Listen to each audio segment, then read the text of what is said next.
Moscow की धरती पर भारत के विदेश मंत्री एस जयशंकर का मिशन रशिया अपने निर्णायक मोड़ पर है।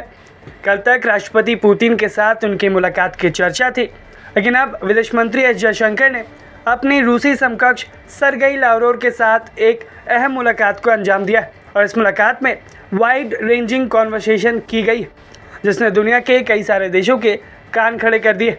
आखिर बंद कमरों में इन दोनों विदेश मंत्रियों के बीच क्या बातचीत हुई और पीएम मोदी का वो कौन सा पर्सनल मैसेज था जिसे लेकर खुद विदेश मंत्री एस जयशंकर सीधे रूसी राष्ट्रपति पुतिन के पास पहुंचे। आइए समझते हैं। विदेश मंत्री एस जयशंकर ने क्रेमलिन में राष्ट्रपति व्लादिमीर पुतिन से मुलाकात की। ये मुलाकात कितनी अहम थी, इसका अंदाज़ा आप इसी बात से लगा लीजिए कि एस जयशंकर ने सीधे पीएम मोदी का एक निजी संदेश पुतिन को सौंपा।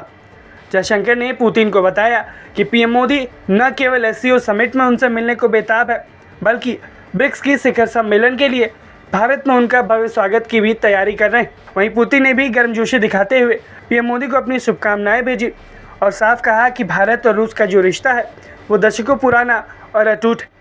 लेकिन असली जो एक्शन है वो उसके बाद शुरू हुआ, जब विदेश मंत्री एस जयशंकर ने अपने पुराने दोस्त और रूस के विदेश मंत्री सरगेई लावरोव से मुलाकात की। इस मुलाकात की जानकारी खुद विदेश मंत्री ने एक्स पर पोस्ट करते हुए दी, जहां उन्होंने बताया कि लावरोव के साथ उनकी बातचीत व्यापक रही। इसमें न सिर्फ द्विपक्षीय सहयोग पर चर्चा की गई, बल्कि दुनिया के रीजनल हॉटस्पॉट्स यानी कि उन इलाकों पर भी बातचीत हुई है जहां इस वक्त तनाव चरम पर है। चाहे वो वैश्विक चुनौतियां हों या फिर बहुपक्षीय मुद्दे, भारत और रूस ने ये साफ कर दिया है कि दुनिया के बदलते हुए समीकरणों के बीच ये दोनों देश एक दूसरे के साथ कंधे से कंधा मिलाकर खड़े। विदेश मंत्री के इस दौरे के दौरान एक बड़ा हिस्सा 27वीं IRIGC टेक बैठक में भी गया।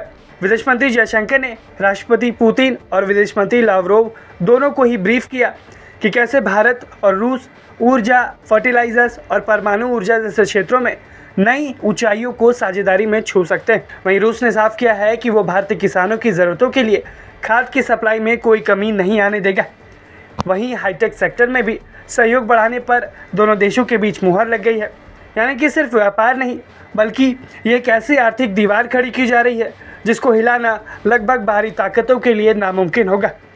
विदेश मंत्री एस जयशंकर का 2 दिवसीय दौरा यह साबित करता है कि बात जब नेशन फर्स्ट की आती है तो भारत अपनी कूटनीति से दुनिया को झुकाने का दम रखता है।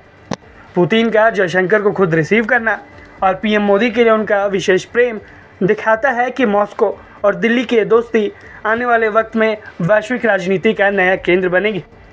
और आप विदेश मंत्री एस जयशंकर और रूसी विदेश मंत्री के बीच की इस बैठक को कैसे देखते हैं, हमें अपनी राय कमेंट बॉक्स में ज़रूर बताएं। ब्यूरो रिपोर्ट, भारत तक।